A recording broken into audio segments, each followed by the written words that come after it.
Personally मानता हूं कि कोई भी किसी भी तरीके की परिस्थिति होती है, वहीं सेल्स पर्सन अपने आप को उसी परिस्थिति में ढाल लेता है और यही उसकी एक विशेषता होती है। मैं आज बात करना चाहता हूं उन दोस्तों की जो लाइफ इंश्योरेंस के क्षेत्र में है, क्योंकि ये एक बहुत, देखिए, कभी कभी आपको डर के साथ, कभी गुस्से के साथ, कभी प्रेम के साथ, कभी भाषा शैली के साथ, कभी आपको रिश्ते बनाने के साथ, कभी किसी को फॉलो अप की कंसिस्टेंसी के साथ, कभी किसी को वैल्यू ऐड करने के साथ, कभी किसी को प्रेम या किसी को कुछ भी उधार या किसी तरीके की इस ऐसी स्थिति को बनाने के साथ साथ सेल्स के प्रमोशन को आगे बढ़ाते हुए अपने सेल्स के काम को पूरा करना होता है।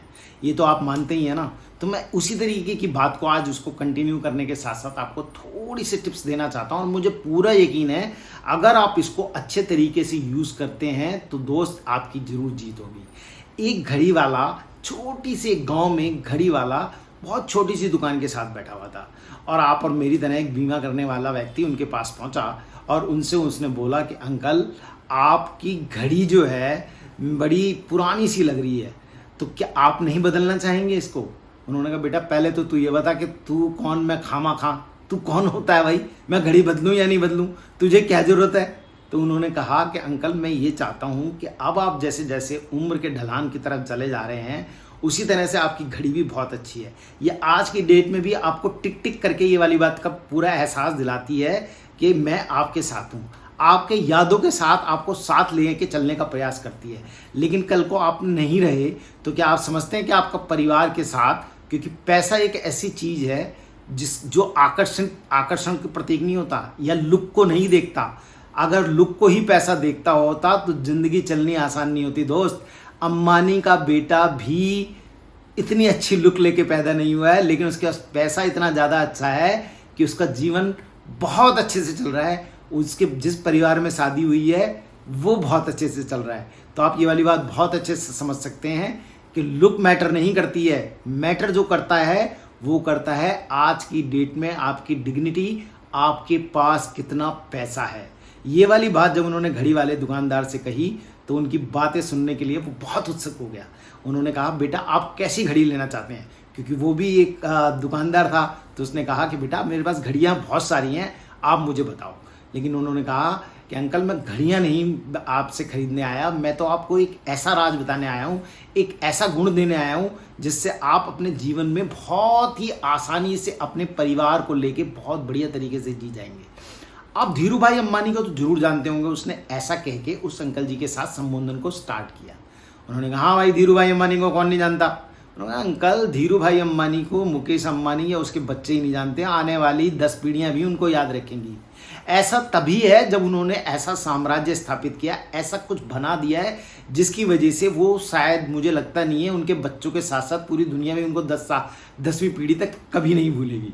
ऐसा उन्होंने कर दिखाया क्योंकि पैसे में वो पावर है। ऐसी संतति, ऐसी पूरा साम्राज्य उन्होंने बना दिया है जिसकी वजह से वो आगे बढ़ते ही चले जा रहे हैं। धीरू भाई अंबानी ने जो स्टार्ट किया वो उन्होंने नींव रखी थी। तो क्या आप अंकल ऐसा नहीं चाहते कि कम से कम आपकी 2 पीढ़ियां नहीं तो कम से कम ये पीढ़ी तो आपको याद रखे? और ऐसा, आप मेरी बात का बुरा मत मानिएगा अंकल, क्योंकि मैं ये वाली बात समझता हूँ कि अगर आपके ना होते हुए भी आपका परिवार आराम से जी रहा है, खा रहा है, पी रहा है, अपनी लाइफ को एंजॉय कर रहा है, तो ये आप अपने परिवार को एक ऐसी चीज़ दे के जाएंगे जिससे कि आपका परिवार ना चाहते हुए भी आपको ही याद रखेगा। उन्होंने कहा, ये बात तो सही है, लेकिन इतना पैसा मैं कहाँ से ला सकता हूँ? उन्होंने कहा, अंकल, आपको ज़्यादा पैसा खर्च करने की जरूरत नहीं है, लेकिन आपको सिर्फ मात्र कुछ पैसों से आपकी उम्र के हिसाब से पॉलिसी का प्रीमियम जो है वो निर्धारित हो जाता है और आपको हर महीने बढ़ रही है। जिस उम्र के ढलान पे आप चलते चले जा रहे हैं, कोई बड़ी बात नहीं है। देखिए, नाराज मत होइएगा, बुरा नहीं मानिएगा, लेकिन एक हम कभी भी जन्म की बात करते हैं, मृत्यु की बात हम कभी कोई नहीं करता। लेकिन सच्चाई यही है कि मृत्यु ही सत्य है। और अगर अंकल आपको कुछ हो गया तो आपकी फैमिली वीरान हो जाएगी, आपकी फैमिली में कुछ भी नहीं चलेगा। और अंकल, सिर्फ इतना, आपकी कितनी उम्र है? इतनी 45 साल या 40 साल की बेटा मेरी उम्र है। तो अंकल, आपको मुझे परफेक्ट बतानी पड़ेगी, उसके हिसाब से मैं आपको प्रीमियम बता के और मैं आपकी प्रीमियम बता दूंगा, जिससे कि आपकी लाइफ को एक सिक्योरिटी, आपकी इनफैक्ट आपकी सिक्योरिटी नहीं होगी अंकल, ये आपकी फैमिली की सिक्योरिटी होगी। और इसको ये मत समझिएगा कि आप पैसा जमा कर रहे हैं, पैसा जमा करने का इसमें कोई मतलब ही नहीं है, क्योंकि अगर आप नहीं रहे तो आपकी फैमिली की जो सिक्योरिटी होगी, मान लीजिए आप 1 करोड़ की पॉलिसी कराते हैं और आपके चले जाने के बाद अगर आप 1 करोड़ रुपया आपकी फैमिली को मिल जाए, तो आज नहीं तो आपकी उतने लाइफ तो उनकी कम से कम सस्टेन रहेगी, या वो पैसा मिले तो उससे एक छोटी सी दुकान चला के, या इस दुकान को और ज़्यादा बेहतर बना के कम से कम वो चला तो पाएंगे, या किसी, अगर वो नहीं बैठना चाहते तो किसी नौकर को रख के सिर्फ पैसा गिनने के लिए यहाँ पर बैठ तो सकेंगे। तो ये कुछ चीज़ें अगर आप ऐसा कर पाते हैं अंकल, तो मुझे लगता है कि आप अपने परिवार को एक बेहतरीन लाइफ दे पाएंगे, जबकि आपके पैसे बहुत ज़्यादा खर्च नहीं हो रहे हैं। आप मकान दुकान नहीं ले रहे हैं अंकल, ना ही सोने में, सोना 95,000 रुपये हो गया है, तो उसमें भी पैसा लगाने को नहीं कह रहा हूँ मैं। एक छोटा सा अमाउंट जो आपने हर महीने, हर 3 महीने या 6 महीने में या साल में निकालना है, ये अगर आप ऐसा करते हैं तो जीत आपकी निश्चित है। अंकल इस बात से इतने ज़्यादा प्रभावित हुए कि उन्होंने कहा बेटा एक काम करते हैं, घर पे चलते हैं, क्योंकि मुझे लगता है ये वाली बात एक ऐसी विशेष बात है जिस पे हम घर जाके डिस्कस करेंगे तो ज़्यादा अच्छा होगा। और उन्होंने घर पे ले जाके पत्नी और बच्चों के साथ मिलके सारी डिस्कस करी और उनकी पॉलिसी हो गई। तो मानते हैं ना मेरी बात, कुछ कभी कभी किसी भी तरीके से लोगों को आप डरा के या प्रेम से अपनी पॉलिसी के संदर्भ में अच्छी और बुरी बातें भी बता के अपने काम को अंजाम, यानी कि सेल को आप कर सकते हैं। ये चीज आपको तभी काम आएगी जब आप इन बातों को, सेल से रिलेटेड जुड़ी हुई सारी बातों को समझते हैं। एक और छोटा सा उदाहरण देना चाहूंगा आपको। एक जो पकौड़े तलने वाले लोग होते हैं, एक गांव में पकौड़े तलने वाला आदमी था, तो उसके पास पहुंच के एक लाइफ इंश्योरेंस पर्सन ने जाके वहां पे कहा कि क्या मैं पकौड़े खाना चाहता हूँ जी। तो उन्होंने कहा भाई पकौड़े के साथ साथ आपको जलेबी भी खिलाते हैं, हमारे यहाँ जलेबी भी बनती है। उन्होंने कहा सर जलेबी तो बनती है आपके यहाँ, पकौड़े भी बनते हैं, लेकिन कभी आपने सोचा है कि अगर पकौड़े में जलने वाले इस तेल में अगर आपका हाथ जल गए तो आप घर में किसी के लायक नहीं रहेंगे। जलेबी भी खाऊंगा, पकौड़े भी खाऊंगा, लेकिन आपको एक ऐसी सीख दे के जाऊंगा जिससे कि आपका जीवन हमेशा हमेशा के लिए सुखमय हो जाएगा। उन्होंने कहा यार ये कैसी कैसी बातें कर रहा है। उन्होंने कहा, सेल्समैन ने कहा कि भाई कितने कमाते हो आप इससे। उन्होंने कहा भाई मैं रोज के 1000 रुपये कमाता हूँ, यानी कि महीने के 30,000 रुपये, आराम से मेरी जिंदगी गुजर बसर हो रही है। 2 बच्चे हैं मेरे और मेरी अपनी लाइफ बहुत मस्त चल रही है, सुंदर बीवी है मेरा ध्यान रखने वाली, लाइफ में मेरी कोई परेशानी नहीं है, जीवन मस्त चल रहा है। उन्होंने बड़े प्यार से उस लड़के ने, जो सेल्स पर्सन था, ने कहा सर अगर आप इसके अंदर किसी तेल के अंदर आपका हाथ जल गया, जो बहुत बड़ा साधन है आपको इस पूरे क्षेत्र में मशहूर करने वाला, और आपके हाथ ही नहीं रहे, तो आप कैसे पकौड़े तलोगे? मेरा नौकर तल लेगा, मैं उसको सिखा दूंगा। लेकिन वो बात तो सही है, लेकिन आप तो किसी लायक नहीं रहेंगे ना। पकौड़े तलने के लिए आपको देख के आपकी दुकान पर जो लोग आते हैं, इस पूरे गांव में मशहूर, आप इसी तरीके से थोड़ी सी पंपिंग करके उसको इतना समझाते हुए जब सेल्स पर्सन ने ये वाली बात कही, तो वो बंदा बहुत खुश हुआ और आकर्षित हुआ। और उन्होंने कहा कि अभी आपकी उम्र लगभग 30 साल है, यानी कि आप 50 साल और जीने वाले हो, और कभी आपने सोचा है कि सिर्फ मात्र 30,000 रुपये कमा के आपकी लाइफ चलती रहेगी? क्या आपको नहीं लगता कि आने वाले 50 सालों के लिए भी आपको तैयारी करनी चाहिए? तो उन्होंने कहा कि मैंने, हाँ बैंक में पैसा जमा करता हूँ मैं हर महीने के 2,000 रुपये। तो उन्होंने कहा सेल्स पर्सन ने, क्या आपको लगता है कि हर 2 महीने की कमाई किसी आपका जीवन, या आपको आज अगर कुछ हो जाता है तो आपका परिवार जी लेगा? आपको ये वाली बात मान के चलनी चाहिए। कमाई भी होगी तो महंगाई भी होगी, क्योंकि परिवर्तन संसार का नियम है और महंगाई बढ़ती जा रही है। तो आपको इस बात को मान के चलना चाहिए कि आने वाले टाइम में, यानी कि 50 साल में सिर्फ 50,000 रुपये प्रति माह के हिसाब से या 30,000 प्रति माह के हिसाब से आपका जीवन नहीं चलेगा।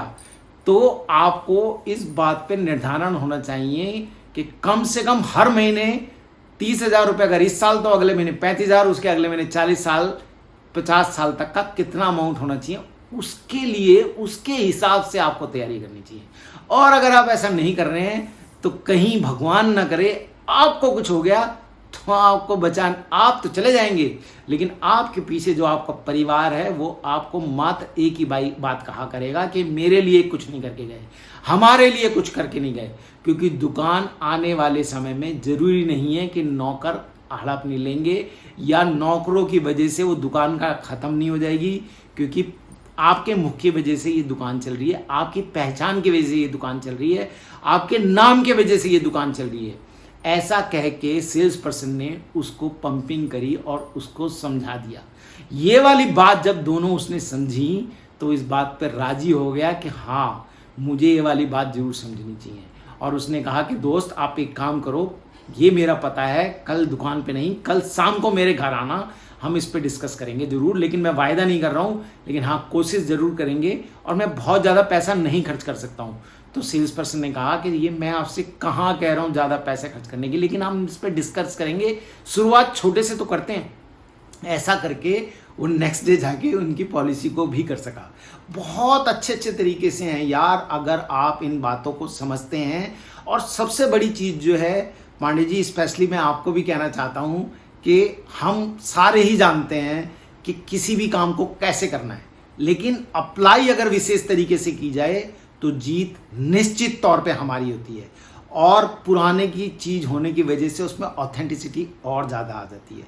हमें मात्र एक ही बात करनी है कि हम जीत कैसे सकते हैं, या हमें जो भी प्रोग्राम्स या जो भी शिक्षा या जो भी ट्रेनिंग हमें दी जा रही है, या हम जो किसी से भी सीख रहे हैं उसको अप्लाई किस प्रकार से करते हैं, यही एक विशेष बात है। वो तभी आएगी जब आप किसी चीज़ को अच्छे से समझ के, दूसरी उसको अच्छे तरीके से समझ के अच्छे तरीके से अप्लाई करते हैं, तो जीत आप ही की होगी दोस्त मेरी।